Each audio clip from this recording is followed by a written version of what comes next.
ይህ ተጫዋች ገና 20 ዓመቱ ነው። ነገር ግን ገና ካሁኑ የብዙ ትላልቅ የአውሮፓ ክለቦችን ቀልብ በመሳብ ላይ ይገኛል። ሜዳ ላይ የሚያሳየው ብቃት እጅግ በጣም አስገራሚ ነው። ጎሎችን ማስቆጠር ይችላል። ቴክኒካል ተጫዋች ነው። ከርቀት የሚሞክራቸው ሙከራዎች ለግብ ጠባቂዎች እጅግ ፈተና ናቸው። ለግብ የሆኑ ኳሶችን አመቻችቶ ማቀበል ይችላል። እንዲሁም ሁለገብ ተጫዋች ነው። እያወራው ያለሁት ስለ ዩቬንቱሱ ሁለገብ ተጫዋች ከናን የልዲዝ ነው። ይህንን ተጫዋች ለማስፈረም ክለቦች ከፍተኛ ፍላጎት እያሳዩ ይገኛሉ። በክረምቱ የዝውውር መስኮት ባይሳካለትም ቼልሲ ተጫዋቹን ለማስፈረም ሙከራ አድርጎ ነበር። ከዚህም ባሻገር አሁን እየተሰሙ ያሉ መረጃዎች አርሰናል ይህንን ተጫዋች ለማስፈረም መልማዮችን ልኮ ሲንቀሳቀስ እንደነበር እየወጡ ያሉ ዘገባዎች ያሳያሉ። ዩቬንቱሶች ተጫዋቹን መልቀቅ ባይፈልጉም ነገር ግን ከዚህ በኋላም ትላልቅ የአውሮፓ ክለቦች ይህንን ተጫዋች ለማስፈረም ከፍተኛ ፉክክር ያደርጋሉ ተብሎ ይጠበቃል። ከናን የልዲዝ ማን ነው? ምን አይነት የሜዳ ላይ ብቃት ቢያሳይ ነው እንዲህ የአውሮፓ ክለቦች እየተሻኮቱበት የሚገኘው የሚለውን ጉዳይ እስከ ቪዲዮ መጨረሻ ድረስ አብራችሁን ከቆያችሁ የምንነግራችሁ ይሆናል። ሰላም ጤና ይስጥልን። የተወደዳችሁና የተከበራችሁ ውድ የቻናላችን ተከታታዮች እንዴት ናችሁልን? እግዚአብሔር ይመስገን እኔ በጣም ደህና ነኝ። የምትገኙት አራዳ ሜዳ ኦፊሻል የዩቲዩብ ገጻችን ላይ ነው። ለቻናሉ አዲስ ከሆናችሁ የዩቲዩብ ገጹን ሰብስክራይብ በማድረግና የደወል ምልክቷን በመጫን የቻናላችን ቤተሰቦች እንድትሆኑ የአክብሮት ግብዣችን ነው። እንዲሁ ደግሞ ቪዲዮውን ስትጀምሩት ዩቲዩብ ፕሮግራሙን ለብዙዎች እንዲያደርሰው ላይክ ያደረጋችሁ መከታተላችሁን አትርሱ። የአራዳ ሜዳ ኮሜንታተር ተስፋ ወርቅ ሉል ሰገድ አብሬያችሁ ቆይታ አደርጋለሁ። እንግዲህ የዝውውር መስኮቱ ተዘግቷል። የውድድር ዓመቱም ተጀምሯል በተለያዩ ሊጎች። ነገር ግን ደግሞ አንዳንድ የምንሰማቸው ሩመሮች እንዲሁም ደግሞ ዜናዎች አሉ፣ በተለይ ከተጫዋቾች የዝውውር ጉዳዮች ጋር ተያይዞ። ይህ ደግሞ ከናን የልዲዝ የተባለው ቀደም ሲል በመግቢያ ላይ የነገርኳችሁ ተጫዋች ምናልባትም ደግሞ በቀጣይ በትላልቅ የአውሮፓ ክለቦችም ጭምር ሲታደን የምንመለከተው ተጫዋች ነው። ተጫዋቹ ምናልባትም ደግሞ የጣሊያን ሴሪኤን በትኩረት ለሚመለከቱ ሴሪያውን በደንብ ትኩረት ሰጥተው ለሚመለከቱና የዩቬንቱስን ጨዋታ ለመመልከት አዲስ ላልሆኑ ሰዎች ምናልባትም ከናን የልዲዝ የተለመደ ስም ሆኖ ያገኙታል። ይህንን ተጫዋች ለማስፈረም ቼልሲ በክረምቱ የዝውውር መስኮት ላይ እንቅስቃሴዎችን ሲያደርግ ነበረ። እንደውም ለዩቬንቱስ የዝውውር ጥያቄም አቅርቦ እንደነበረ እናስታውሳለን። 68 ሚሊዮን ዩሮ ለተጫዋቹ የዝውውር ዋጋ አቅርቦ የነበረ ቢሆንም ነገር ግን ደግሞ ዩቬንቱስ ይህንን የዝውውር ጥያቄ ሳይቀበለው ቀርቷል። ነገር ግን ቱቶ ዩቬ ትላንትና ይዞት የወጣው አንድ መረጃ እንደሚያሳየው ከሆነ ቼልሲዎች አሁንም ይህንን ተጫዋች ለማስፈረም ተስፋ እንዳልቆረጡና እስከ መጨረሻው ድረስ ተጫዋቹን ለማስፈረም እንደሚንቀሳቀሱ የወጡ ዘገባዎች ያሳያሉ። ከዚህም ባለፈ አርሰናል በስካውቶቹ ወይም በመለማዮቹ በኩል ይህንን ተጫዋች ለማየትና ለመመልከት ጥረቶችን ሲያደርግ እንደነበረ የሚወጡ ዘገባዎች ያሳዩ ነበር። ስለዚህ አንድ የምንረዳው ነገር ከናን የልዲዝ ምናልባትም ደግሞ አሁን ላይ ጥቂት ክለቦች ሊሆኑ ይችላሉ እንጂ ወደፊት ግን ብዙ ክለቦች በተለይ ትልልቅ የሚባሉት የአውሮፓ ክለቦች በእንግሊዝም ሆነ እንዲሁ ደግሞ እዛው ጣሊያን ውስጥም ሌሎች ሊጎች ውስጥ ያሉ ክለቦች ይህንን ተጫዋች ለማስፈረም መንቀሳቀሳቸው አይቀርም። ምክንያቱም ተጫዋቹ በጣም ታለንትድ የሆነ ተጫዋች ነው። ይህን ደግሞ ታለንትድ የሆነ ተጫዋች ለማግኘት የትኛውም ክለብ ከፍተኛ ጥረት ቢያደርግ አይገርምም። ተጫዋቹ በቨርሲቲሊቲ ይታወቃል። ያም ማለት የ29 ቁጥር ሚና ላይ መጫወት ይችላል። በአጥቂ አማካይ ቦታ ላይ በ10 ቁጥር ቦታ ላይ መጫወት ይችላል። በግራ የማጥቃት ቦታ ላይ የመጫወት አቅምም ያለው ተጫዋች ነው። በተለይ ደግሞ እንደ ቼልሲ ያሉ ክለቦች፣ እንደ አርሰናል ያሉ ክለቦች አርሰናል አሁን በግራ መስመር ላይ ያለውን የማጥቃት ሂደት እስካሁን ድረስ የሚያሳልጥለት ሁነኛ የሆነ ተጫዋች ይፈልጋል። ስለዚህ ክለቦች ይህንን ተጫዋች ለማስፈረም ቢንቀሳቀሱም ከዚህ በኋላ ዩቬንቱስ ተጫዋቹን እንኳን ለመልቀቅ ፍላጎት ባይኖረውም ነገር ግን ደግሞ ይሄ ተጫዋች እያሳየ በሚገኘው ብቃት የብዙዎቹን ቀልብና ትኩረት እየሳበ ነው የሚገኘው። ተጫዋቹ ገና 20 ዓመቱ ላይ ይገኛል። በጀርመን የተወለደው ነገር ግን ለቱርክ ብሔራዊ ቡድን ለመጫወት ነው የተጫዋቹ ምርጫውን ያደረገው። ምናልባትም ደግሞ የቱርክ ብሔራዊ ቡድን አሁን ጥሩ ተጫዋቾች እንዳሉት ይታወቃል። ሜዳ ላይ እንደነ አርዳ ጉለር የመሳሰሉ ተጫዋቾችን እናገኛለን። እንዲሁ ደግሞ ይህንኛውም ተጫዋች በዚህ ስብስብ ውስጥ ለብሔራዊ ቡድኑ ትልቅ ጠቀሜታ ይሰጣል ተብሎ ይጠበቃል። ረጅሙን ዓመት በተለይም ደግሞ በዮዝ ኬሪየሩ በባየር ሚዩኒክ ማሳለፍ ችሏል ከ2012 እስከ 2022 በነበሩት ረጅም ጊዜያት።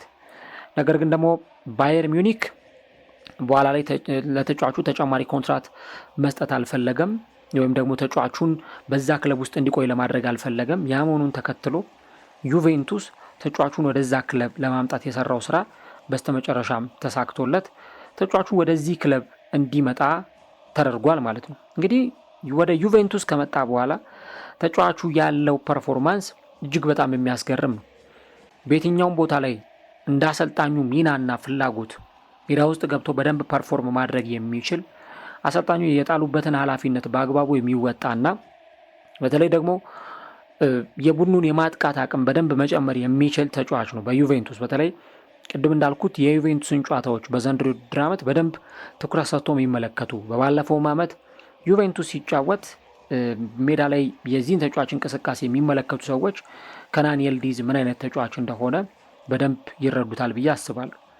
ለጣሊያን ሴሪያው አዲስ የሆነ ተጫዋች አይደለም እና አሁን ባለው የዩቬንቱስ የጨዋታ ስልት ውስጥ በአይጎር ቱዶር ስብስብ ተጫዋቹ ሞር ወደፊት ወጥቶ የሚጫወት በአጥቂ አማካይ ቦታ ላይ የሚጫወት እንደነ ኮንሴሳኦ ካሉ ተጫዋቾች ጋር ተጣምሮ ሜዳ ላይ ሲጫወት የምንመለከተው ማጥቃቱ ላይ ሞር በደንብ ኦፌንሲቭ የሆነ አቅም ያለው ተጫዋች ነው። ከዚህ ባለፈ ግን ተጫዋቹ ምን አይነት ክህሎቶች አሉት፣ በእነዚህ ትልልቅ የአውሮፓ ክለቦች የተፈለገበት ምክንያት ምንድን ነው የሚለው ጉዳይ በጣም መሰረታዊ ነው። እንግዲህ አሁን ባለው የዘመናዊው እግር ኳስ ዓለም እንዲህ አይነት አቅም ያላቸው በጣም የተሻለ የማጥቃት አቅም ያላቸው ብቻም ሳይሆኑ በቨርሲቲሊቲ የሚታወቁ 2 ወይም 3 ቦታ ላይ መጫወት የሚችሉ ተጫዋቾች በተለያዩ ክለቦች የሚፈለጉበት እድል በጣም ሰፊ ነው። ከናን የልዲዝም እንደዚህ አይነት ክህሎቶችን ያዳበረና ገናም ደግሞ ከዚህ በላይ ማደግ የሚችል ከዚህም በተጨማሪ በቨርሲቲሊቲ በሁለገብነት የሚታወቅ ተጫዋች ነው። ለምሳሌ የሚያቀብላቸው ኳሶች ስኬታቸው እጅግ በጣም የሚያስገርም ነው። ጠንካራ ሹቶችን ከርቀት መምታት ይችላል። እንዲሁ ደግሞ ኳስ አገፋፉም በጣም የተለየና ቴክኒካል አቢሊቲው በተፈጥሮ ከፈጣሪ የተቸረው ምርጥ የሆነ የእግር ኳስ ቴክኒክ ወይም ደግሞ ክህሎት እንዳለው በተለያዩ ጊዜያት ላይ ሜዳ ላይ ሲጫወትም ጭምር ተመልክተናል። ለምሳሌ አንዳንድ ክህሎቶቹን ብንመለከት የቴክኒክ አረዳዱ እና ደግሞ ቴክኒካል አቢሊቲው ሜዳ ላይ ክለቡ ለሚጠብቅበት ኃላፊነት በጣም የተመቸ ተጫዋች ነው። ቴክኒካል አቢሊቲው ብለን ስንል ለምሳሌ ቦል ኮንትሮሉ፣ የኳስ ኮንትሮል የሚያደርግበት ሂደት፣ ከዚህም ባሻገር ድሪብሊንጉ፣ ኳስ አገፋፉ፣ እንዲሁ ደግሞ ከቡድን አጋሮቹ ጋር የሚናበብባቸው ሂደቶች እና ደግሞ ቡድኑ በየትኛው ሰዓት ላይ ነው የሚያጠቃው ያንን በደንብ የሚረዳ ተጫዋች ነው። ከዛ ደግሞ ለቡድን አጋሮቹ የተመጠኑ ኳሶችን መስጠት ይችላል። በተለይም ደግሞ ፊት መስመር ላይ ለሚጫወቱ የዩቬንቱስ ተጫዋቾች በጣም ጥሩ ጥሩ የሆኑ አማራጮችን የመስጠት አቅም ያለው ተጫዋች ነው። በዚህ በዩቬንቱስ ውስጥ እንግዲህ ጥሩ የኦፌንሲቭ አቅም ያላቸው ተጫዋቾች አሉ። እነ ሉዊስ ኦፔንዳ፣ እነ ዱሳን ቭላሆቪች፣ እንዲሁ ደግሞ ከዛም ባሻገር እነ ጆናታን ዴቪድን ጨምሮ ሌሎች ተጫዋቾች አሉ። ከነዚህ ተጫዋቾች ጋር በደንብ ተናቦ ሜዳ ላይ ይጫወታል። ስለ ድሪብሊንጉ ካነሳን ኳስ አገፋፍ ላይ ምርጥ የሆኑ ተጫዋቾች ብዙ ጊዜ በመስመር አጥቂነት የሚመረጡ ተጫዋቾች ሆነው እንመለከታለን። አሁን ስለ ድሪብሊንግ ስናወራ ከናን የልዲዝ በተለይም ደግሞ የተለየ የኳስ አገፋፍ ያለው ተጫዋች ነው። በጣም ፈጣን ነው ኳስ ሲገፋ እና ለተከላካዮች አስቸጋሪ የሆነም ተጫዋች ነው። ከዚህ ባለፈ ከፍጥነቱን ባሻገር ደግሞ እንደዚሁ ስፕሪንት እያደረገ ተጫዋቾችን ማለፍ የሚችል ስፔሶችን የሚያጠቃ የትኛው ስፔስ ክፍት ነው የትኛው ስፔስ ጋር ባጠቃ የተሻለ ሊሆን ይችላል የሚሉትን ነገሮች በደንብ ይረዳል። ከዚህ ባለፈ ኳስ የሚያቀብልበት ሂደት ለምሳሌ እስሩ ፓሶች፣ ሰንጣቂ ኳሶችን ያቀብላል፣ ተሻጋሪ ኳሶችን ሊያቀብል ይችላል። እንዲሁ ደግሞ አኩሬሲያቸውን የጠበቁ በትክክል ለታለመለት ዓላማ መዋል የሚችሉ ኳሶችንም በደንብ የሚያቀብል ተጫዋች ነው። ከዚህ ከኳስ ማቀበል ሂደቱ ጋር ተያይዞ ግን ሌላ ደግሞ የተጫዋቹ ኳሊቲ ነው ተብሎ የሚታመነው ከኳስ ሙከራ ጋርና ከጎሎች ጋር ተያይዞ የሚነሳለት ነገር ነው። ከናን የልዲዝ በተለይም ደግሞ ከርቀት ኳሶችን አክርሮ በመምታት ይታወቃል። ከሳጥን ውጭ የሚመታቸው ኳሶች ለተጋጣሚ ቡድን ምን ያክል አስቸጋሪ እንደሆኑ በተደጋጋሚ ጊዜ ሜዳ ላይ ተስተውሏል። እኛ እንኳን በባለፈው ያንን ተጠባቂ የሆነውን ጨዋታ ስናስተላልፍ ምን ያክል የዩቬንቱስ የማጥቃት አቅም በጣም ጥሩ እንደነበርና ይህም ተጫዋች ደግሞ በተደጋጋሚ ጊዜ ሙከራዎችን ሲያደርግ እንደነበር ከርቀት ደግሞ ኳስ የማስቆጠር አቢሊቲ እንዳለው ተመልክተናል። ዩቬንቱስ ከኢንተር ሚላን ባደረጉት ጨዋታ እና ደግሞ ይሄ ትሪቬላ የምንላቸውን ሙከራዎች ኳሶችን እየጠቀለለ ከርል እያደረገ እያዞረ ሙከራዎችን ማድረግ የሚያስችል አቅምም አለው። ቅድም እንዳልኩት ቨርሲቲሊቲው በጣም የተዋጣለት ነው። ጥሩ ፕሌይ ሜከር ነው። እንዲሁ ደግሞ ከፕሌይ ሜከርነቱ ባለፈ የማንኛውም ቦታ ላይ በመስመር አጥቂነት የምታጫውቱት፣ የአጥቂ አማካይ አድርጋችሁ የምታጫውቱት፣ በሌፍት ሚድፊልደር ቦታ ላይ የምታጫውቱት የተሰጠውን ሚና በአግባቡ ሲወጣ ይስተዋላል። ከዚህ ባለፈ ግን እንደ እድሜው ልጅነት አይደለም። እድሜው ገና 20 ዓመቱም ቢሆን ነገር ግን ፊዚካሊቲ ላይ በጣም ጠንካራ የሆነ ስትሮንግ የሆነ ፊዚካሊቲ አለው። በተለይም ደግሞ ተከላካዮች ጋር በሚኖረው የ1v1 ግንኙነት ተከላካዮችን ለማለፍ ፊዚካል መጠቀም ካለበት በደንብ ያንን ፊዚካሊቲ መጠቀም ይችላል። ስታሚናው እንዲሁ ደግሞ ኳሶች በሚሻገሩበት ጊዜ ኤሪያል ዱዌሎችን በማሸነፍ እንዲሁ ደግሞ ኳስ በግንባር ገጭቶ እንኳን ማስቆጠር የሚያስፈልግ ከሆነ ያንን በደንብ የሚያደርግ ተጫዋች ነው። በተለይ ደግሞ የዘር ግንዳቸው ከቱርክ የሚመዘዝ ተጫዋቾች ወይም ደግሞ ቱርካውያን ተጫዋቾች ምን ያክል ትልቅ አቅም እንዳላቸው ምን ያክል ደግሞ በሜዳ ላይ ያላቸውን ነገር እንደሚሰጡ ይታወቃል። ለምሳሌ እንደነ መስት ኦዚል ያሉትን እናስታውሳለን። እንደነ ኢልካይ ጉንዶዋን ምንም እንኳን ለቱርክ ብሔራዊ ቡድን አይጫወቱ እንጂ የቱርክ የዘር ግንድ እንዳለባቸው የሚነገርላቸው ተጫዋቾች ናቸው። ከዛም ባሻገር ደግሞ ብዙ አይነት ተጫዋቾችም ደግሞ እንመለከታለን። አሁን አርዳ ጉለርን ብታዩት የዘመኑ እግር ኳስ የሚፈልገው ጥሩ የአማካይ መስመር ተጫዋች ነው። ወደ ሳጥን ተጠግተው መጫወት የሚችሉ እንዲሁ ደግሞ ማጥቃቱ ላይ የሆነ አንድ ነገር መጨመር የሚችሉ አይነት ተጫዋቾች አሉና እንዲህ አይነት ነገሮችን በተመለከተ ደግሞ ስለ ከናን የልዲዝም ስናነሳ ይህንኑ ቅድም ለነ መስት ኦዚል ለነ አርዳ ጉለር ያነሳናቸውንም ነገሮች ጭምር ደጋግመን ማንሳት ያስፈልጋል። እና ደግሞ ቅድም እንዳልኩት ልክ በእነዚህ በቱርክ ተጫዋቾች አቅም ልክ ቱርካዊ ተጫዋቾች ሆነው በጣም አስገራሚ ጊዜ አሁን ኢንተር ሚላን ቤት ብትሄዱ ሀካን ካላኖግሉን እናገኛለን። ሹት ሲያደርግ በጣም የሚያስገርም ጥሩ አሲስቶችን ማድረግ የሚችል እንዲህ አይነት በጣም አስገራሚ የሆኑ ተጫዋቾችንም እንመለከታለን።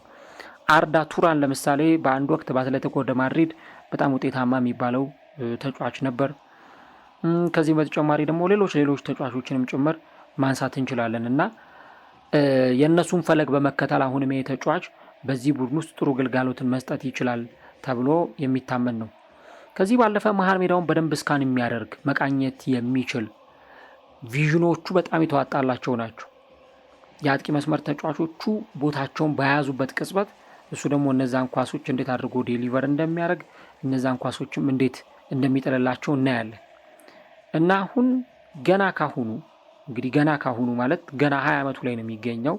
አሁን ላይ እንደዚህ አይነት እድሜ ላይ ስለሚገኙ ተጫዋቾችም ስናወራ በዛው ልክ ደግሞ ጥንቃቄም የተሞላበትም ነገር ጭምር ሊሆን ይገባል። ምክንያቱም ተጫዋቾቹ ልክ ሚዲያ ላይ በሚወራው ነገር በተለይ ደግሞ እዛ ጋዜጦች በሚጽፉት ሚዲያዎቹ ፕሪንት በሚያደርጉት በሚያወሯቸው ነገሮች ልክ ተጫዋቾቹ ደግሞ ምናልባት ፕሬዠር ያድርባቸውና ያንን ምርጥ ብቃታቸውን ለማሳየት የሚቸገሩባቸውን አይነት ሂደቶች ልናይ ወይም ልንመለከት እንችላለን። ከአቋማቸውም ሲወርዱ የተስተዋሉ አንዳንድ ተጫዋቾች አሉ። ነገር ግን ከናን የልዲዝ ደግሞ አሁን ባለው ሁኔታ የብዙ የአውሮፓ ክለቦችን ቀልብ እየሳበ የሚገኝ ተጫዋች ነው። ቼልሲ ተጫዋቹን ለማስፈረም በክረምቱ የዝውውር መስኮት ከፍተኛ ጥረት ሲያደርግ የነበረው በመስመር የማጥቃት ሂደቱ ላይ ያሉበትን ክፍተቶች ለመድፈን ካለው አማራጭና ሀሳቢ አንጻር ነው።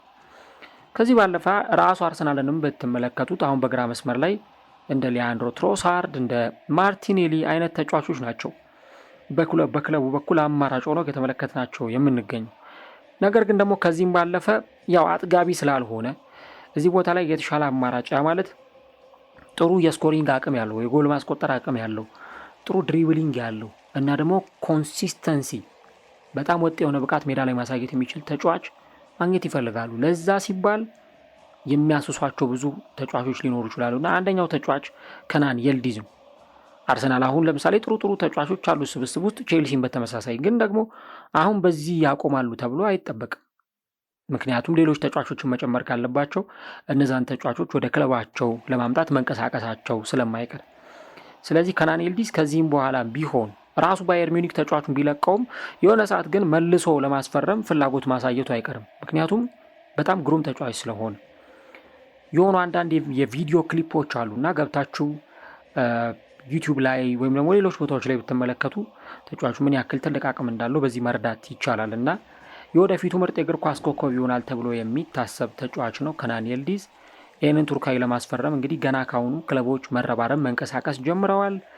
ምን ያክል ደግሞ ተጫዋቹ በዚህ ወጥነቱ ይቀጥላል፣ ወደ የትኛውስ ክለብ ሊያመራ ይችላል የሚለውን አብረን እንመለከታለን። በዩቬንቱስ ግን አሁን ባለው ሁኔታ በጣም ጥሩ ጊዜን እያሳለፈ የሚገኝና ምናልባት ዩቬንቱስ በዘንድሮ የውድድር ዓመት እንግዲህ ከዓመታት ቆይታ በኋላ እንደገና ወደ ስኩዴቶ ሻምፒዮንነት፣ ወደ ጣሊያን ሴሪ ሻምፒዮንነት መመለስ የሚችልበት እድል እንዳለ በርካቶች የተናገሩ ይገኛሉ።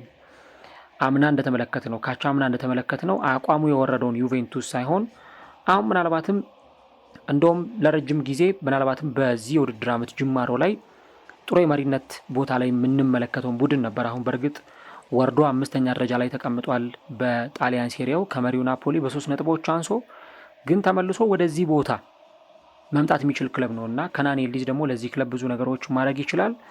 ስለ ተጫዋቹ ምን አይነት ሀሳብ አላችሁ? በኮሜንት መስጫው ላይ ሀሳቦቻችሁን አጋሩን። ነገር ግን የወደፊቱ ምርጥ የእግር ኳስ ተጫዋች ሊሆን እንደሚችል የሜዳ ላይ ብቃቱን ተመልክቶ መገመትና መናገር ይቻላል።